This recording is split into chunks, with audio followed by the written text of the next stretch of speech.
Welcome back to Unfiltered Unspoken Podcast, where we're told you we're going to continue to share life experiences. We couldn't get all of Mr. Tracy Brinkmann's testimony last time, so we brought him back for a part 2. We're going to talk about life during and after divorce and bankruptcy. And as we know, we're going to get into it because all this ties into traumas and everything else. Tracy, if you can come back up and reintroduce yourself, and then City Sid is going to kick off that first question. All right, then. Well, I am, like you said, Tracy Brinkmann, the humble dark horse entrepreneur, as you see down there below. It's almost a testimony to how much caca I have gone through during the course of my life that you need 2 episodes to share it all. But we shared a bit before about being molested as a kid and growing up in the military and getting into drugs and escaping that and losing a loved one as a teenager to an automobile accident that happens right in front of you. She dies in your arms. Losing my daughter later on after the drug scene. So it's been a wild roller coaster of a life. And so many times you hear this a lot on different podcasts and in different conversations. People will say, if you could go back and change anything in your life, what would you change? And I'm lucky enough to sit here today and tell you nothing. Now, that doesn't mean I'm proud of everything I've done and all the things I've, survived. But if I change any one thing back 10 years, 5 years, 2 years, 50 years ago, I wouldn't be the guy I am today. And I'm pretty damn proud of who I've become after all of that shit I went through. How's that for a start? Very good, very good. So we're going to hop right into life after the divorce and the bankruptcy. Just to recap, tell us a little bit about what was the final straw and what kind of led into the divorce. And what life was like, or what the process was like, court proceedings, personal things. Just tell us a little bit about that time. Sure. It was one of those, and I alluded to this previously, is, my father was always teaching family first as I was growing up, and that was to save me from probably going to jail during my drug time, because I had the newborn baby daughter. She was about 3 months old at the time. So as I was going through the marriage, we ended up having 2 girls through that time. It was that same thing in my ear: family first. And I didn't want my kids to be another set of divorced parent kids, right? There were so many of them out there, and there's troubles on both sides of that, right? There's, if you got a couple of parents that are at each other's throats, there's a set of issues that come along with that. And then if you have divorced parents, there's a set of issues that come with that. I chose to stay around long enough for at least my youngest daughter to get through high school before I finally said, that's it, I'm not doing this anymore, because I don't have to. But building up to that, she ended up, getting hooked on oxycodone. So here we are all the way back into the drug scene again, although it's now legal drugs as opposed to, the more illicit medications that are out there. And she really did nothing to pull herself out of it. And it was this slow thinking. And she was already, what's the word? Manipulative, right? I want to be nice at the same time. Oh, my dogs are barking. I want to be respectful, right? Because I'm not going to say it's all on her, but certainly she was definitely a manipulative person, and I let her manipulate me. So that was my downfall of it. And she didn't want to get rid of the drugs. She enjoyed them too much. So it was like more and more, and going to the multiple doctors. And it was like that whole life all over again. So it was everything I could do just to protect the girls and keep them involved in things that got them out of the house as much as possible. I was the crazy cheer dad. My youngest daughter got way into competitive cheer, which kept her healthy all the way through high school. And, I stayed as involved as possible to be the supportive parent, to kind of offset the other side that was happening. And it really it was mentally abusive. And like I said, so with the manipulative piece, and a couple of times it got physical. And I am not a guy that will strike a woman. I'm just going to call that like it is. And there was a scenario at one point where she was wanting me to leave my own home. And I'm like, I don't want to leave my own home. And, she started pushing me, and, I started pushing back. And there was one point where our hands got tangled, and my hand went across her face as a result of that. And she goes, aha, there it is. Now I've got you. And she dialed 911. Okay, not a problem. I stepped outside and I sat down on the front porch and waited for the police to arrive. And it was a male and a female that arrived, and one went upstairs and talked to her, and one stayed outside to talk with me and asked me the questions. Here's, and I gave her all the answers and everything. And then they traded places and kind of checked stories. And then the lady officer came back outside and told me, would you like to leave, or would you like her to leave? I'm like, well, what do you mean? She goes, well, clearly you have been assaulted. I had marks all around my neck from when she had been doing the things, all the pushing and all the scratching, and all the screaming she was doing. And what I didn't also realize is there was a couple of red marks on my face where she had been slapping at me and what have you. And I said, well, it'd be awesome if she would leave, because that way my girls could come home. And sure, no problem. And they, took her out of the home, and they said she had to stay. I think it was like 48 hours or 36, whatever it was. It was a couple of days for her to stay away to cool things down, and then we could decide what we want to do from there. And that was really, for me, that moment right there was kind of the real downhill slide where I decided, okay, as soon as my youngest graduates high school, that's it. I'm no longer dedicated to keeping this together, so that, just for the sake of the kids. So literally probably 2 weeks after the high school graduation, I went away for the weekend and didn't tell anyone, and then came back the Monday morning and told her, I said, this isn't going to work. She goes, you're right, it's not. And we started to go our separate ways. It started off polite, right? Okay, well, you do this, you do that. And I'm not sure if it was a bug in her ear or what, but when it got to the point of going into court for the first day, now here's where really things started going fun, is when we decided to go our separate ways. I moved from Ohio at the time up here to Wisconsin. And so now court was happening in Wisconsin, and we had unofficially already separated everything. I had my stuff. She had her stuff. It was all about, okay, here's what I'm going to pay you for X period of time. And we had agreed on an amount, and I had been paying her that. And so when I went and filed the paperwork, I didn't expect, any resistance. I thought, okay, this is just to make it official, right? And so I show up at court, and there's a lawyer sitting over on the other side. And my ex-wife appears telephonically. And she decided she was going to take everything she could. So that, prompted this uncomfortable battle. I won't say it was ugly, because I could give a shit less.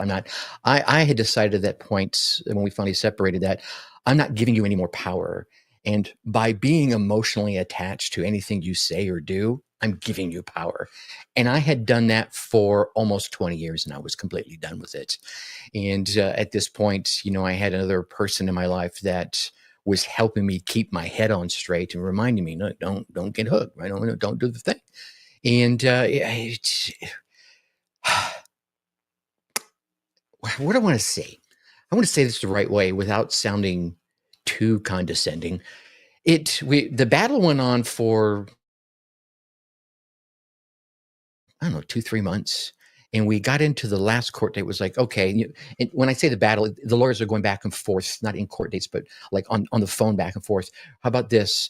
How about you pay that? How about you this? Or how about you give me this and you send me that, and all these different things. And I finally said, fuck this, I'm done. the final agreement, let's just do that right there, because I'm really sick and tired of doing this, and dates being pushed out and dates being pushed out and dates being pushed out, as in final divorce dates. And so going to court the last time, I said, fine, there, we'll just sign this. Yes, I understand. That's what I'm going to do. And walked away. And this caused a slight rift with my current relationship, because she kind of felt like, well, you're just giving up, right? You're not fighting anymore. I'm like, I'm done. I've been at this for 15 years. I'm just kind of done with this shit. So it was not pretty, but it wasn't as ugly as some of them I've seen. All the ugliness happened before we decided to go our separate ways, and a little bit of the ugliness happened during the actual events. Like everyone, luckily, because of where I was at, when she kept trying to say, well, he did this and he did that, and the magistrate or judge or whatever title she had said, sorry, ma'am, that doesn't matter here in this state. Right? This isn't about who did what and everything. This is about, separation of property and, being equitable about the outcome of things. Does that answer your question? I hope. Yes. Okay. And I'm going to pull it back a little bit. Sure. I want to know, what was it like having a significant other addicted to a narcotic? Oh, you know what? It was brutal, especially given my history of coming out of that scene and having survived it, right? And here's a complicated layer. She was a young lady I had dated during that same period of time. So when I broke away, right, remember I told you I left everybody behind. She was one of them, and she actually ended up going to prison as a result of the events, not drug events, but some of the things she did to support the habit. I think she was stealing checks and writing bogus checks back. This was what, the 90s, right? Late 80s, early 90s, and ended up getting caught and went to prison. So that made even just escaping from her. So 5 years had gone by, and I'm living out my own. My daughter is 4 or 5 now, and doing good things. And me and my best buddy, we had built this Mustang, and it was actually his, but we built it together. And I had taken it out for a ride to run to the store or whatever it was, and I was driving back by an old neighborhood where her mother, oddly enough, lived, and she comes walking out. And so I stopped to say, hey, how's it going? Long time. She told me why it had been so long, because she was in prison. And we decided to go out and just kind of catch up. And that ended up turning into a relationship. And that ended up turning into a marriage. And, the rest of part of that story. So she had gotten out as well. But, when she actually hurt her back and got an operation. And that's what started her getting prescribed the oxycodone. To watch her slipped back into that and see escaped so many years ago was a bit terrifying, right? But you play a game of denial. Oh, I'm seeing these things. I'm over exaggerating it, and so you push their agenda to remain in the relationship, or to gaslight you into believing, oh, I didn't do all those drugs. And then you find, oh, okay, get to the point where I tell you what, here's what I'm going to do is I'm going to start doling out to you at the pace that it says on this bottle here, right? And then you start seeing those anger person. Oh, you don't trust me. Oh, this. Oh, you're a fucking asshole. Oh, you're trying to be controlling. No, I'm just trying to keep you safe. So I have children, so you play this whole game inside your own damn head to try and either justify what they're doing or justify what you're doing. And then I know it is not pretty at all.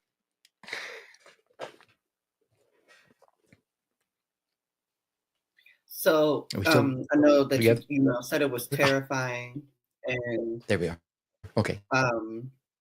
how actually triggering was it for your own sobriety to be around that?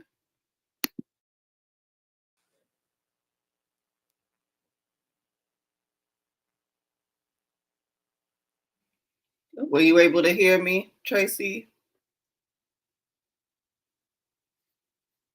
Be honest, there was 2 occasions where I slipped, right? And we were out with some friends. I think we were actually out watching. It was that. Oh my God! It was the fight where the dude bit the other boxer's ear, right?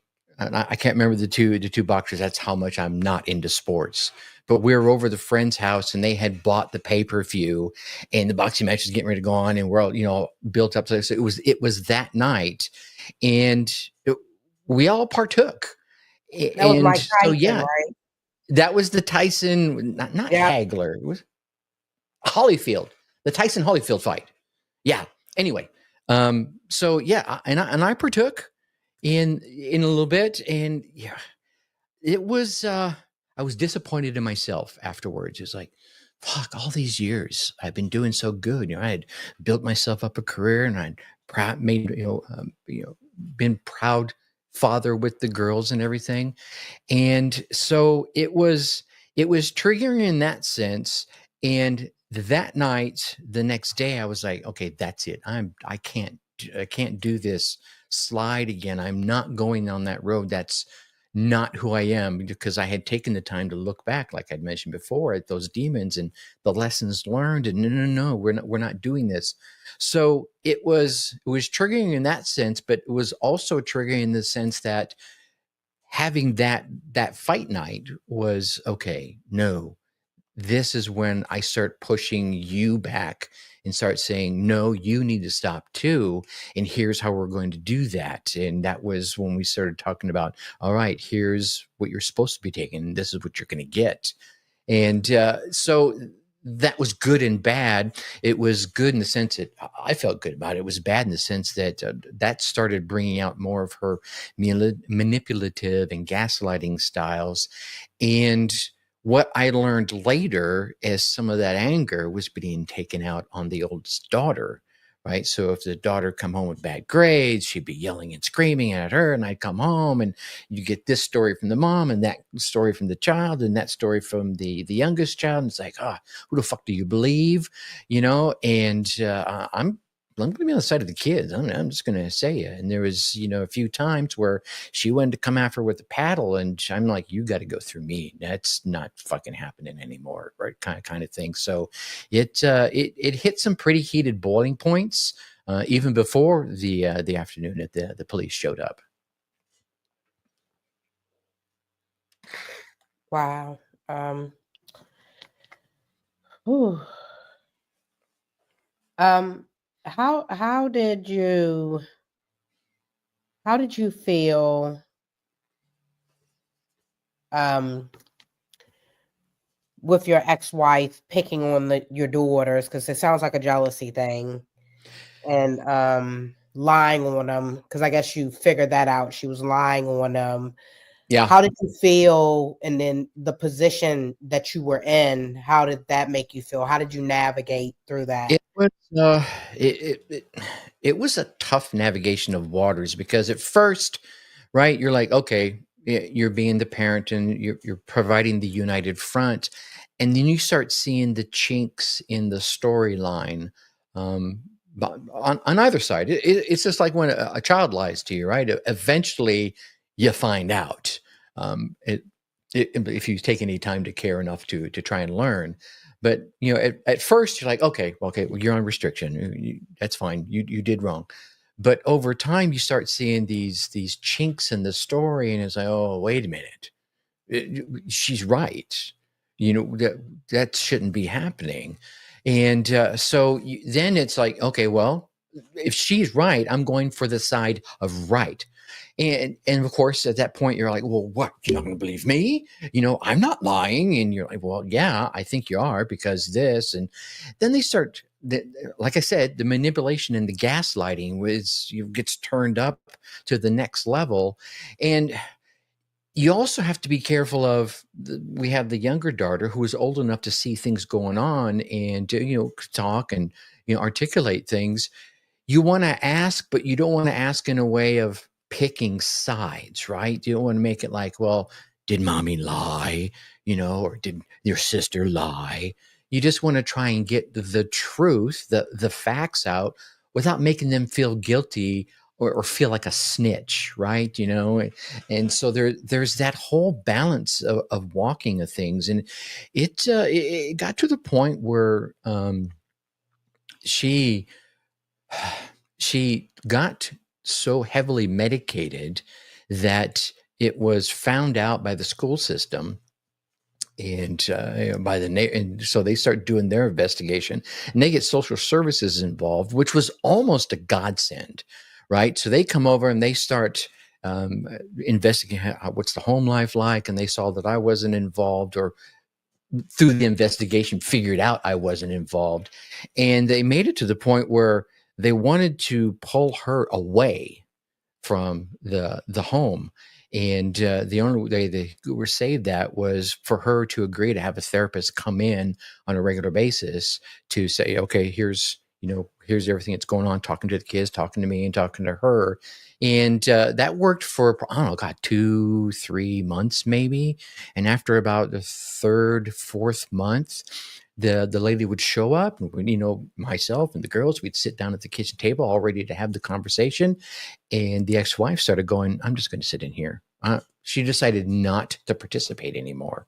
And it almost got to the point where the lady said, well, if you're not going to participate, you have to leave. And that's when she came in and started participating. And she started, and you probably know the type, you've probably seen them across the course of your life, giving the answers that needed to be given to get through the event. You know what I'm saying? So that once she's signed off, she then disconnected herself all over again, and everything started once again. So you thought, hey, it's getting better, and then it plateaus, and the lady checks out, and then it starts going back down again. And at that point, my oldest daughter was now old enough to leave the home legally in the state of Georgia where we were at, and so she's like, I'm out. She stayed in contact with me and everything. And I was like, well, damn, I can't blame you, but I can't leave because I still got the younger one here. She's got 5 more years to go. So, I stayed in and to be the guardian between. However, I probably didn't need to, because mom had already picked her favorite, and it wasn't the oldest, right? Because she was around. It wasn't her daughter. It was the daughter of another. It was my daughter going into it, even though she had chosen to be her mom when she married me. She clearly was more dedicated to her biological child. So there was that factor that played in as well. Now, do you think kind of the I guess ferocity behind her actions in the proceedings, was that kind of an element of her drug abuse, or did you just come to find that's who she really was underneath it all? It's a little both, because obviously once we went our separate ways, I was no longer controlling the medication, so she could take it at any pace she wanted to. And so I don't know if she was deep into it anymore, or if she had decided to finally be adult enough and manage her medications appropriately. I can make my assumptions. And my assumption is she was deep into the medication, and that's what, pushed her. But she was also a very angry, spiteful, vindictive, manipulative type of person. And if she was mad at you, she was going to throw everything she had at you to make sure you hurt. And I had seen it time and time again. And I'd only been on the receiving end of it, towards the end of that. And obviously during some of the more angered moments, but I had seen her throw that vitriol out towards people at time, and even, tried to wrangle her and say, hey, come on, chill. it's whatever the situation is, that's enough. Especially when, the daughter's into cheer and there's other cheer moms that, that are more those plastic kind of people, and they're all about their money or their status in life and whatever they have. And there are plenty of parents on the cheer team that had way more than we had. We weren't hurting. We were middle America, so we did okay. But there were a number of them that flaunted their money around, and my wife made no qualms about saying how she felt about them, and which made it rough for my daughter because this is her cheer team. Those are her friends. Those are her friends' parents. So you're trying to wrangle this fucking crazy ass woman down saying, shut the fuck up. Well, they're saying all these ugly, I don't care. Right? You just shut up. This is your daughter. These are her friends. If you want to go have a toe-to-toe with them, go somewhere else and, have it out in private. Don't have it here in the fucking parents' waiting room of the cheer gym. So, it was, I could probably sit down and write a screenplay and do a couple of seasons out of it. Yeah, we sharing life story. I think a lot of us can write plays and they will be hits, right? That's right. I want to ask from a person that has been in a situation, and I've been through this. Mm-hmm. Why didn't you find a way to pick up the girls and separate and leave? You know what? It's probably two things. One, like I said before, the whole family first thing. It was just a part of who I was, and there's a chicken shit factor in there, right there. I wasn't the man I needed to be to do that yet. At least that's how I felt. And whether that was a part of that gaslighting or manipulation, or I was just too beta boy to, stand up, pull on my big boy pants and execute.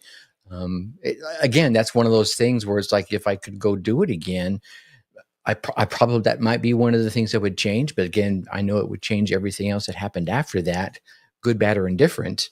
But yeah, those are the two things that kind of, in my mind, were the playing factors. I was trying to be I could fix this, right? Yeah, I can make this work. And then there was the manipulation. It's like, well, fuck, what if she's right? And it is up here, and for the first decade of the marriage, things were either okay, or I was in that space where it's like, fuck, what if she's right? What if what if it is me? Right? So let me fucking focus on myself and fix my shit. And then when I started seeing my shit fixed and start to work, and I started, standing up, that's when you start seeing the next bit. And it's like, all right, now we'll fix this. And then there was always that little, come here. Right. Okay. Here's what I'm going to do. I'm going to do this, right? I'm going to go to rehabilitation. And she did, and things would be better.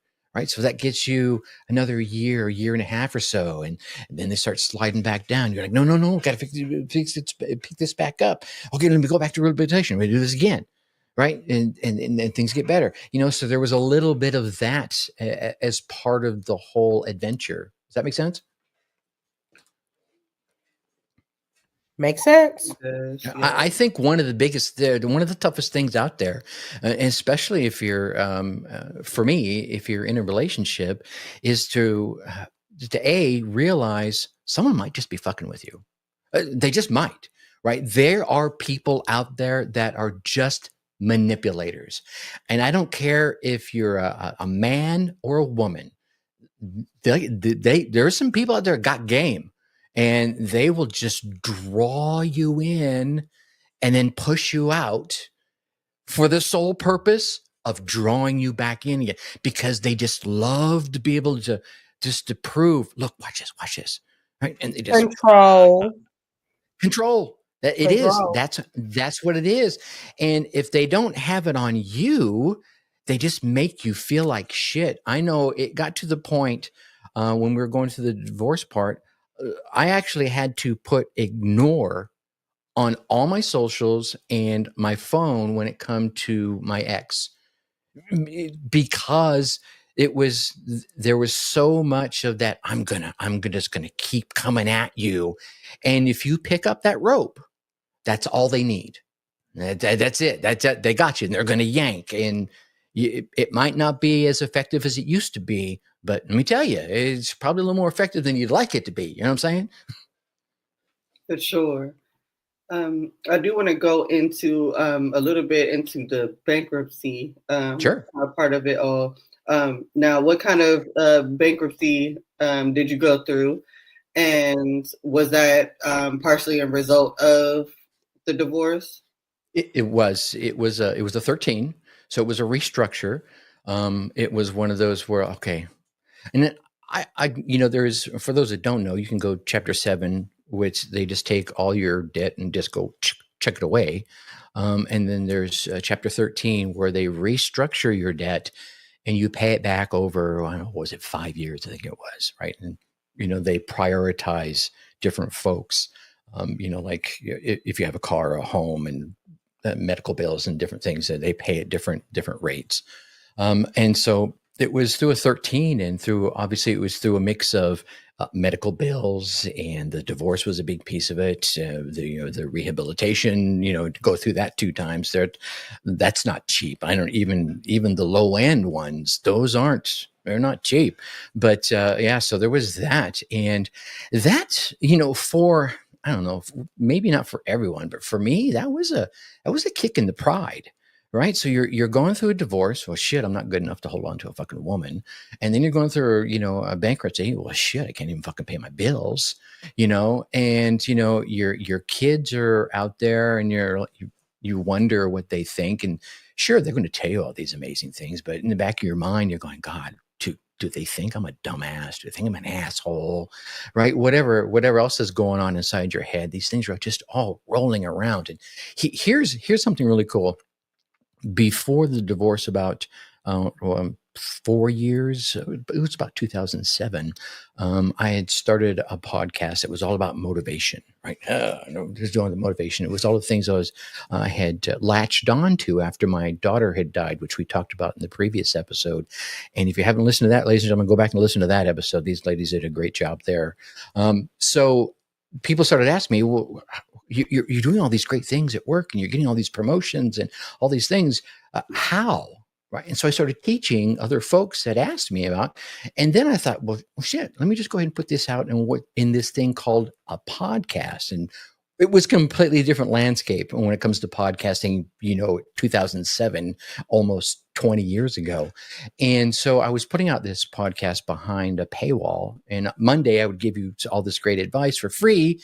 But if you wanted the stuff I was going to do on Tuesday, Wednesday, Thursday, Friday, you would come behind the paywall. And it was like $9 a month. So I wasn't getting rich, but it was cool, right? I built up a nice little following, and everything come crashing down with the divorce and the bankruptcy and all the shit that was going on. And I hung up my microphone. And I hung up my microphone because I felt like a fake, right? And I'm not talking about imposter syndrome. I'm talking about I felt like a fake, because here I am getting on the microphone. Ladies and gentlemen, here's all the great things you can do with your life, and I'm going to tell you how. Meanwhile, I'm going through the divorce. I'm going through the bankruptcy. I've moved up to a whole nother state, So I hung up the microphone and the headphones for a few years while I got my shit together. Here's what I should have done. I should have kept talking like I'm doing now and sharing with my listeners how I know about these things, because guess what? I am still going through it. Look, ladies and gentlemen, I know all this stuff, have been studying this stuff for years now, and I'm still teaching it to you, and I'm still falling victim to it. Even the experts, he says with air quotes with his fingers, fall prey. And so if you're out there and have fallen prey to whatever life has thrown at you, get back up, dust yourself off, and just understand it still works if you work it. And that goes with drugs and alcohol, relationships, mental, issues that you're worried or you're depressed. Of course, there are levels of depressed that need different things. Don't get me wrong, right? To make sure if you need a professional, you find one. But if it's just one of those things where you're sitting around going, fuck, I did it again. That's okay. It doesn't have to define you. What you did yesterday does not have to decide who you are tomorrow. You can change that shit in a minute. And trust me, I'm living proof of that. Does that answer your question? Yes. Okay. Yeah. Amen. I was going to ask, coming into the situation of bankruptcy, how did that make you feel mentally and emotionally, and just society folks looking in? I know you said you kind of felt less, but if you could elaborate on that just a little bit. Yeah, and it wasn't any one thing, right? If it had been that one thing by itself, I probably would have felt better about it. But then, who knows? Maybe not, right? But I can guarantee you that I told nobody about it. It wasn't like something I broadcast and say, "Hey, look, I'm going through a bankruptcy," or it wasn't even like something I sat down with my best friend and said, "Shit, man, you know what? I've got to the point where I'm flooded and my only option is bankruptcy." I just did it in the quiet and, hoped I didn't have to share it with anybody. Now, mind you, when the, HR department of the company you work for comes over and says, "Hey, we just got this notification. I need you to sign this form to let you know that they're going to be garnishing your wages." Well, now, they know. And you're fucking hanging your head going, shit. You feel like everyone's looking at you going, "Oh, I know what you did. You don't know how to pay your fucking bills, do you?" You know what I'm saying? So it's, and then they come at you, a few months later, because now you got the garnishments for alimony, and they're like, "Dude, what do you got going on in your life?" That's how you feel. Like there's all these eyes looking on you, and no one even cares. Really, if you think about it, people are going through their own lives. They're not taking 2 seconds to even think about you. So yeah, it's really how you feel about yourself. And it did not make me feel good at all. It like I said, it made me hang up a successful podcast because I felt that bad about it. And it really even felt worse because I was, again, telling folks, here's how to be successful. Right. And I felt, good God, actually, the epiphany happened one time after I recorded an episode on authenticity of all things. And I hit publish and I'm like, yeah, how authentic are you being right now? Again, lesson learned. If something would befall me right now, and I have to go through a scenario like that all over again, God forbid, I would keep talking versus hanging up the microphone at this point, because the talking, much like right now, it's very cathartic, right? It's not like I'm sitting here bragging and sharing this out of pride of something I've done. It's in the hopes that somebody out there, somewhere, hears this, and in my voice, they think, "Oh shit, he made it through. He made it through drugs. He made it through the death of a daughter. He made it through his girlfriend dying in his arms. He made it through that nasty ass, bitch ass divorce and a bankruptcy all at the same time. And he's still pushing forward and successful today." Yeah, that's the person I want to reach through any means. Is that right? Sound good? It does. It does. Now, through the time of, coming through your own addictions, your childhood, all of that, just leading up to it. What would you say before the marriage? What would you say was probably still, I guess, needed to be worked on, or what was still unhealed that made you probably go in that direction? Even though you have made so many strides. Yeah. I think the biggest unhealed thing for me, to answer your question, going into things, would be myself. And here's what I mean by that.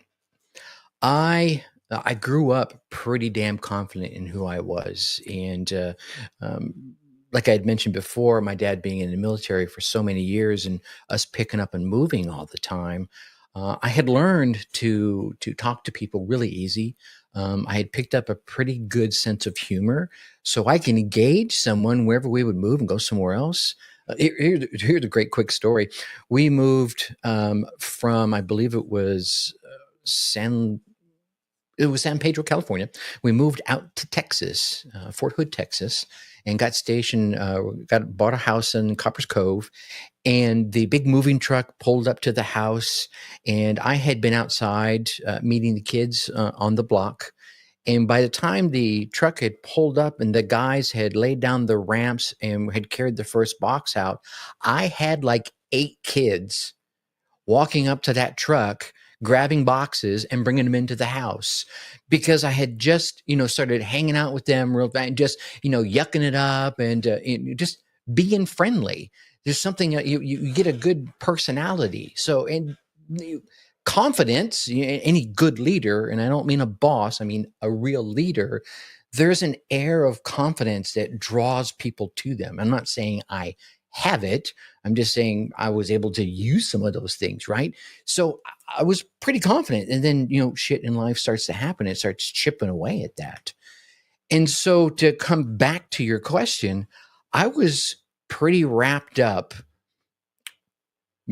after the drugs and before, the marriage and the loss of the daughter, and my self-image, because maybe I was still fixated on, oh, people think you're a dope fiend, right? And I'm still trying to put on that face, that fake face I mentioned about the cheerleader story. I think I still had some of that about me. I mean, I made sure I had a cool car. I had me a nice IROC Z, and I made sure it looked good. I had the big bumping stereo in it. This is the day of the big speakers, and I had the right clothes, and I listened to the right music, and I went to the right clubs. And why? No one out there gave a shit. And so when I started hanging out with my best friend and I moved in with him, it was like, we just started hanging out with each other and being real. And I felt such a calm at that point. But if I would go out without him, I would put that face back on, because I still felt like there was folks around him. I'd be saying, oh, look, here's that drug dealer. Remember him? And yeah, you know what I'm saying? So I hadn't healed that wound fully yet. And it took a while. It really took a long time. And I think it was probably going into just before the death of my daughter when I think that piece of the wound had begun to heal, because I was going out and speaking to everyone. And I was so focused on trying to save her that I could drop all that facade and just be me as a part of that process. And I was like, well, shit, I'm just being me in doing this, and it's okay. People are accepting it. Even the people at my work, because I started working at Coca-Cola and I went and cut my hair. I got that really super short corporate look. But as the years went on, and I worked there 12 years, I just started letting my hair grow, which is who I really am. And it was no big deal. No one cared. It was okay.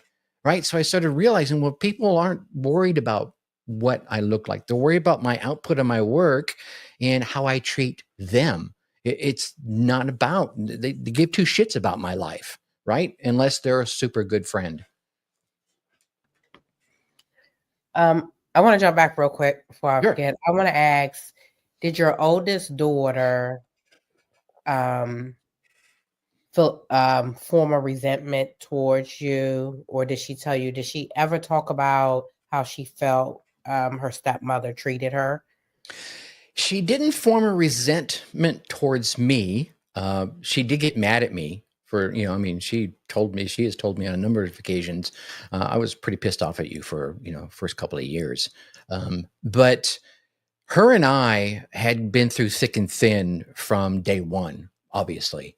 When the whole thing was going on with Krista, with my daughter that ended up passing away, remember they went up to Pittsburgh. So it was just her and I down there in Georgia. We were thick as thieves. We did a lot of bonding back then. So she was able to talk to me, and to this day, we're really good friends. And, we've had a number of conversations on, would have been nice but if that's not how it was, and I still love you. Right. I think I beat myself up more than she beats me up. I'm sure there's a few things that have been unspoken under the covers that she feels, why say it? And again, that could just be me and my guilt going, shit, I should have done that a little differently, but her anger is really pushed towards the ex. She's like, I have nothing to do with her anymore. She even tried to restart a relationship with her after, the birth of my granddaughter. And Denise stepped back into the picture and wanted to be a part of the grandbaby's life. And turns out that became a manipulation tool as well. Oh, you're not a good fucking mother. You're this blah, blah, blah, blah, blah, blah. So, and Tylea, it's my oldest daughter, was far too wise for that game to play anymore. It started to work, and it chipped away at her psyche and her pride until she started remembering, let's go all the way back. And she would call me and we would talk. And so I'm sure there's probably a little bit of, I wish you'd have done this differently, Dad. But I'm lucky that she harbors no real hard feelings against me. And if she does, she hasn't told me. Well, it sounded like you protected her. So I did. Yeah. I mean, I did the best I could. Well, that's not a true statement. I did what I thought was right at the time, not always the best I could. But there was finally a line in the sand where I'm like, that's it. This is, you shall go no further, right? The whole Gandalf thing. I could say that with the beard. How has the situation, has it, made you jaded, against the union of marriage, possibly for yourself, or, how are you feeling about that now? Actually, no. Here's a great positive story. So, coming out of the separation and early in the divorce, I'm a big proponent of journaling. You can't see, but I got a bunch of books over here, and a number of them are old journals. And one of the things I had done early on was I had sat down and I had written out what I wanted in a partner, a life partner. I didn't say wife at the time, so there may have been some jade going into it. And obviously, being a red-blooded American boy or man at the time, I started writing down all the obvious things. I wanted her to be skinny. I wanted her to be cute. I wanted her to be this. And I wanted her to be that. But once I got past all the superficial stuff, I started writing down the real important aspects, right? I wanted her to have a good heart. I wanted her to be kind and, good to animals. The things that really matter, where if something happened and she got a big cut across her face, it doesn't affect the rest of that. And so I remember very vividly writing all this down, just kind of pouring my heart and maybe even a bit of my soul out onto the paper. And about 6 months later, it was probably about 6 months, maybe 7. I was online and I met a woman who lived way out on the West Coast. And mind you, remember, I lived in Wisconsin at this time, and she lived out in the Bay in the San Francisco area. And we started chatting, and a couple of months go by, and we finally decided to meet up, and flew out to Vegas to meet her. And this year we'll be celebrating 9 years of marriage. We've been together for a decade now, and we're working on 9 years of marriage. So it didn't jade me, but let me tell you, I was really tough on who I was letting into the inner circle at that point. And she has been a blessing. She really has. I don't want to be all mushy about it and say, oh, she completes me. Because what's really cool about it is I know is that I could go on without her. The fun part is I don't want to. Right. And it's the same thing the other way around. I know if something happened to me today, she'd be okay. Right. She'd be able to go on because she's just that strong of a woman. But she doesn't want to, which is where I think it really should be. I don't need you to. I don't need you to be in here and a part of my life, and because I could stand on my own 2 feet, and I do, and she does as well. But we just kind of work together and come in complete, like simpatico. It's like a yin yang symbol, right? They both work independently, but when you put them together, they make this cool little design. Oh, it sounds like the match made in heaven It after all is, of and as a the result of that, I got another daughter who's just as amazing as the other two I already have. Oh, that's a blessing. God bless. I was going to ask, did your ex ever clean herself up? Did she ever get off of narcotics? Yeah, I want to say yes, but honestly, I don't know. Right. Because like I said, I had put everything on ignore. The last time I saw her was when my youngest daughter got married to her longtime boyfriend. She started dating him when she was 14, 15. And she had 2 boyfriends. She had one for a month. And then a month later, she had the guy she ended up marrying. And they've been together all those years. They've been married 4 years now, I think it is. And I flew down to Ohio. She stayed in Ohio, her and Nick. So I flew down to Ohio to attend their wedding, and that's when I saw my ex, and she looked rough. I mean, I'm not Brad Pitt. Right? I'm okay with that. I'm not Brad. I'll call myself Gandalf. But Jesus, what happened? So part of me wants to say no, and even if she is managing her medication, she's still clearly on a number of medications that aren't doing her any favors at all. And Dimitri, did you want to go into your last question? Yeah, sure. So we're almost at time. And Okay. That went by fast. Woo, see, that's why we didn't get all of it. I spent 2 hours with you ladies over the past month or so, and both of them just flew right by. It's been awesome. You guys are really good at this. Thank you. We appreciate that. Hey, we're no rookies no more. That's right. If you can give the audience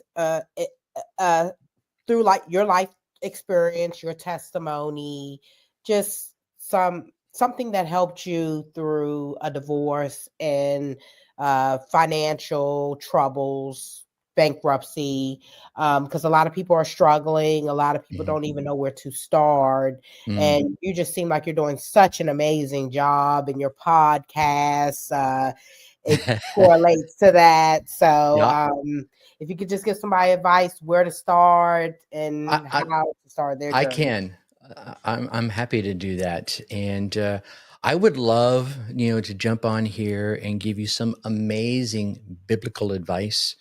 And a good friend of mine, Dr. David King, could do that, right? He's doctor in theology, and I've learned many lessons from him.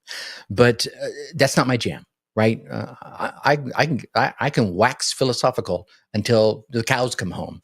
But here's what I'll leave you with. And I learned this at the ripe old age of, I think it was 15. And of all books, a book by Bruce Lee called The Tao Ji Kondo. I'm looking up here, and it's like right over there right now. And it was a book I bought to learn martial arts, but it was really half martial arts and half philosophy.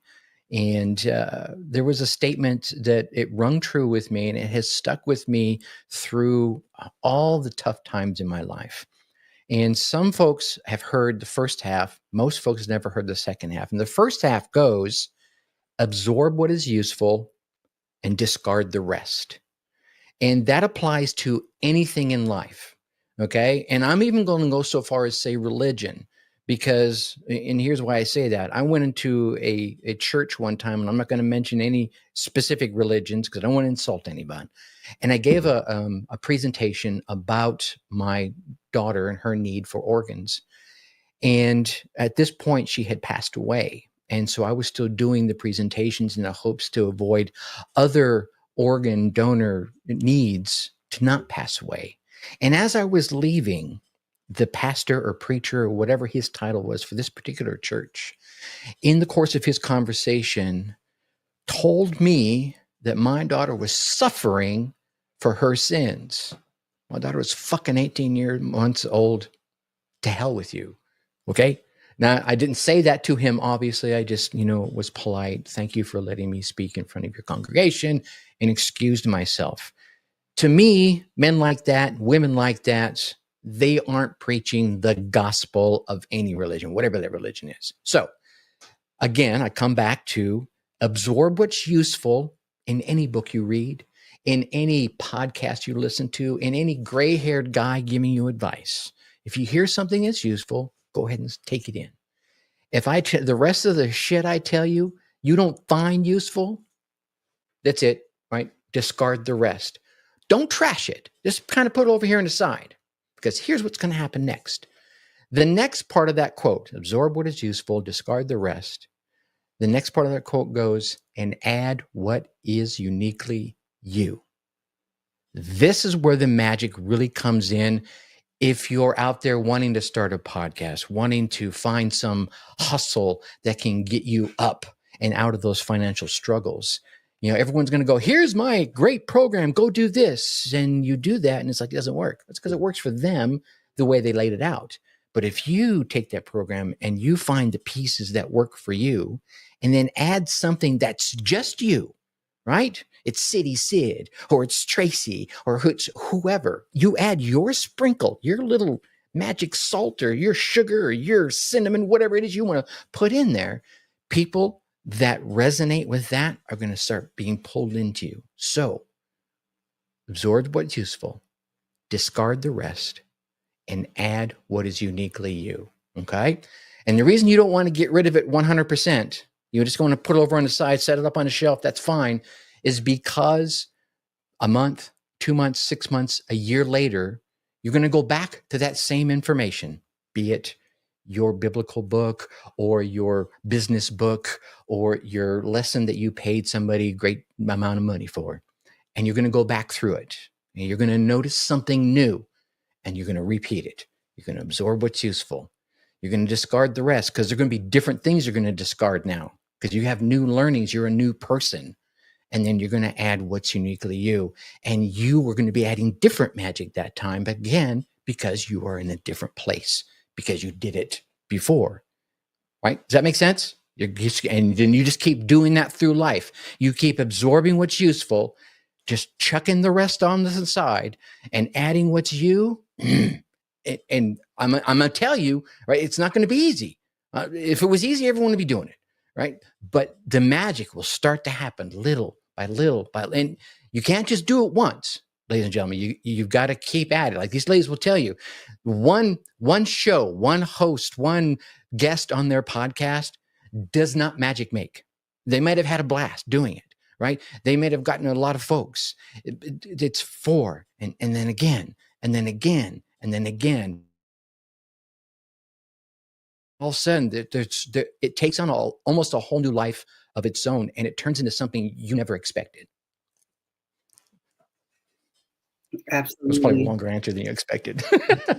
Absolutely. But that is, that was just a lot of wisdom that you gave us. So thank you again.